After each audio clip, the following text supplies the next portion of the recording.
उत्तराखंड को बने हुए 21 साल हो गए। इन 21 सालों में इन पार्टियों ने, इन नेताओं ने उत्तराखंड की दुर्दशा करने में कोई कसर नहीं छोड़ी। नदियां लूट ली, पहाड़ लूट लिए, जंगल लूट लिए, जो मिला वही लूट लिया इन लोगों ने। आज पिछले कुछ दिनों से, पिछले कुछ महीनों से कोटियाल साहब के साथ बैठ के, उत्तराखंड के लोगों के साथ बैठ के, देवभूमि के लोगों के साथ बैठ के इन 21 सालों की दुर्दशा को 21 महीनों में ठीक करने का हम लोग प्लान बना रहे हैं। और वही प्लान एक एक करके आप लोगों के सामने लेके आ रहे हैं। कैसे स्कूल बनाए जाएंगे, कैसे अस्पताल खोले जाएंगे, कैसे 24 घंटे बिजली मुहैया कराई जाएगी, कैसे सड़कें ठीक की जाएंगी, कैसे खेती ठीक की जाएगी, कैसे रोज़गार मुहैया कराए जाएंगे।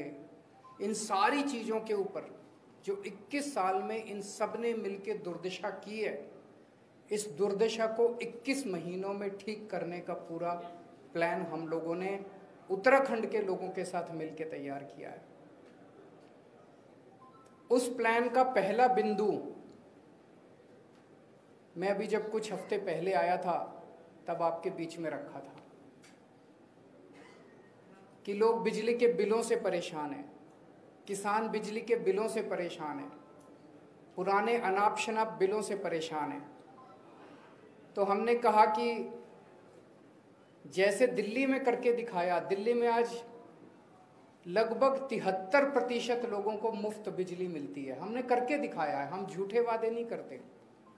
ऐसे ही उत्तराखंड में आम आदमी पार्टी की सरकार बनेगी तो 300 यूनिट बिजली मुफ्त देंगे, पुराने बिजली के बिल माफ करेंगे, किसानों को मुफ्त बिजली देंगे और 24 घंटे, ऐसा नहीं कि भाई इर्रेस्पॉन्सिबल स्टेटमेंट है, कोई कहेगा मुफ्त बिजली देंगे तो बिजली नहीं आएगी। 24 घंटे बिजली आएगी और मुफ्त बिजली आएगी। और मैं कोई नेता नहीं हूं, मेरे को नेतागिरी करनी भी नहीं आती। हमारी ये कमजोरी भी है कि हमारे को राजनीति नहीं करनी आती, इसीलिए 24 घंटे ये लोग हमको गालियां देते रहते हैं। लेकिन मैं जो कहता हूं वो करता हूं और कहने के पहले पूरा होमवर्क करके आता हूं। तो हमने कहा मुफ्त बिजली देंगे तो देंगे, 24 घंटे बिजली देंगे तो देंगे। दिल्ली में करके दिखाया है। आज देवभूमि के युवाओं का दर्द, आज देवभूमि के युवाओं की जो तकलीफ है उसके बारे में बातचीत करने के लिए आया हूं। जैसा भी कोटियाल साहब कह रहे थे, उत्तराखंड के युवा में खूब एनर्जी है। उत्तराखंड के युवा को जब भी अवसर मिला उसने गजब के काम करके दिखाए हैं। उत्तराखंड का युवा जब फौज में जाता है तो गजब की शक्ति दिखाता है। लेकिन पिछले 21 सालों की जो दुर्दशा इन पार्टियों और नेताओं ने मिलकर की है, उन्होंने युवाओं की भी दुर्दशा कर दिया। आज युवा के पास आज युवा अवसरों की तलाश में, उत्तराखंड के अंदर उसको जब अवसर नहीं मिलते तो उसको अवसरों की तलाश में अपना घर बार छोड़ के पूरे चारों तरफ दुनिया में देश की तरफ जाना पड़ता है। कोई अपना घर छोड़ के नहीं जाना चाहता अपनी मर्जी से। सब चाहते हैं कि मैं अपने घर में ही रहूं, अपने गांव में ही रहूं, अगर मुझे वहां अवसर मिल जाए तो। लेकिन आज सबसे बड़ी समस्या उत्तराखंड की उसका पलायन बन गई है। एक तरह से उत्तराखंड पलायन प्रदेश बन गया है और युवा बहुत ज्यादा दुखी है। हर युवा को रोजगार चाहिए। युवा भीख नहीं मांग रहा, उसका अधिकार है। हर युवा को रोजगार चाहिए और ये हो सकता है। आप पूछेंगे ये हो सकता है कि ये हो सकता है। इस पे हमने खूब चर्चा की, घंटों चर्चा की, इस पे खूब प्लानिंग करी हम लोगों ने। एक ही शर्त है, अच्छी नीयत वाली सरकार चाहिए। तो उत्तराखंड के युवाओं को रोजगार देने के लिए, उत्तराखंड के युवाओं को रोजगार मुहैया कराने के लिए आज मैं 6 घोषणाएं कर रहा हूं। आम आदमी पार्टी की सरकार बनेगी तो उत्तराखंड के हर बेरोजगार युवा के लिए रोजगार मुहैया कराया जाएगा। ये पहली घोषणा है। दूसरी घोषणा, जब तक उस बेरोजगार युवा को रोजगार नहीं मिल जाता, हर परिवार से एक युवा को 5,000 रुपये महीना दिया जाएगा जब तक उसके लिए रोजगार मुहैया नहीं करा दिया जाता। इसको आप बेरोजगारी भत्ता कह लीजिए, जो मर्जी कह लीजिए। तीसरा, सरकार में और प्राइवेट में 80% नौकरियां उत्तराखंड के बच्चों के लिए रिजर्व की जाएंगी। चौथा, सरकार बनने के 6 महीने के अंदर 1 लाख सरकारी नौकरियां तैयार की जाएंगी। आप पूछेंगे कैसे होंगी? लगभग 50 से 60 हजार तो वैकेंसी हैं सरकार में अभी।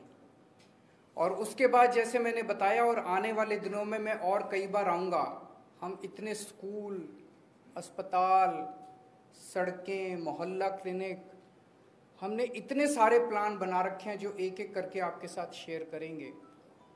इन सबको मिला के इतनी नौकरियां पैदा होंगी, नई नौकरियां क्रिएट की जाएंगी सरकार के अंदर। तो लगभग 6 महीने के अंदर 1 लाख नौकरियां तैयार की जाएंगी सरकार में। दिल्ली में अभी हमने एक एक्सपेरिमेंट किया था जो बेहद सक्सेसफुल रहा।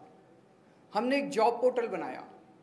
हमने कहा भी जो नौकरी देने वाले हैं वो इस पे अपनी सारी नौकरियां कर दो, और जो नौकरी लेने वाले हैं वो भी कर दो।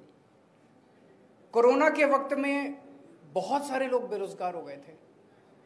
आपको जान के ताज्जुब होगा, 10 लाख नौकरियां इस जॉब पोर्टल पे आई थी। 10 लाख नौकरियां इस जॉब पोर्टल पे एडवर्टाइज हुई थी। ऐसा ही जॉब पोर्टल उत्तराखंड के बच्चों के लिए तैयार किया जाएगा, जहाँ पे नौकरी देने वाले और नौकरी लेने वाले आपस में मिल सकें। और मैं समझता हूँ इसके अंदर बहुत बड़ी ताकत है। और छठा, एक अलग से मंत्रालय बनाया जाएगा, रोजगार और पलायन मामलों का मंत्रालय। उस मंत्रालय का काम होगा कि रोजगार के नए नए अवसर तैयार करना एक तरफ, और दूसरा युवाओं को पलायन करने से रोकने के लिए सभी उचित कदम उठाना, और तीसरा, जो लोग उत्तराखंड छोड़ के चले गए हैं वो अगर वापस आना चाहते हैं, पलायन कर चुके हैं, वो वापस आना चाहते हैं, उनके लिए उचित कंडीशंस तैयार करना। हमने बैठ के इसका काफ़ी, जैसा मैंने कहा कि 1 लाख तो ये 6 चीज़ें मोटी मोटी हैं। 1 लाख तो सरकारी नौकरियां तैयार की जाएंगी। प्राइवेट सेक्टर में बहुत नौकरियों का स्कोप है। टूरिज्म के अंदर इतनी असीमित संभावनाएं हैं, असीमित अवसर हैं, इनफाइनाइट अवसर हैं। टूरिज्म का जबरदस्त इंफ्रास्ट्रक्चर तैयार किया जाएगा। इसमें वाइल्ड लाइफ है, एडवेंचर टूरिज्म है, इतनी किस्म किस्म की जड़ी बूटियां हैं, बायोटेक इंडस्ट्री शुरू की जा सकती है। पूरी दुनिया से लोग आएंगे यहाँ पे। अभी थोड़े दिन पहले कोटियाल साहब ने अनाउंस किया था कि उत्तराखंड को पूरे विश्व के हिंदुओं की आध्यात्मिक राजधानी बनाया जाएगा। इसी एक ऐलान के अंदर इतने सारे जॉब्स की अपॉर्चुनिटीज निहित हैं, असीमित अपॉर्चुनिटीज हैं। तो मैं और कोटियाल साहब जो हमारे सीएम कैंडिडेट हैं, उनको नौकरी दिलवाना आता है। उन्होंने अभी तक 10,000 बच्चों को तब नौकरी दिलवाई जब उनके पास कोई ताकत नहीं थी, उनके पास कोई शक्ति नहीं थी। इच्छा थी दिल में बस कि मेरे बच्चे बेरोजगार क्यों हैं, मेरे उत्तराखंड के बच्चे बेरोजगार क्यों हैं। तो उनके नीयत भी है, इच्छा भी है और करना भी आता है, उनको नौकरी दिलवाना भी आता है। तो अगर आप भाजपा को वोट दोगे तो हर महीने एक सीएम मिलेगा, और अगर आप आम आदमी पार्टी को वोट दोगे तो 5 साल का एक स्टेबल सीएम मिलेगा जो आपके बच्चों को रोजगार देगा।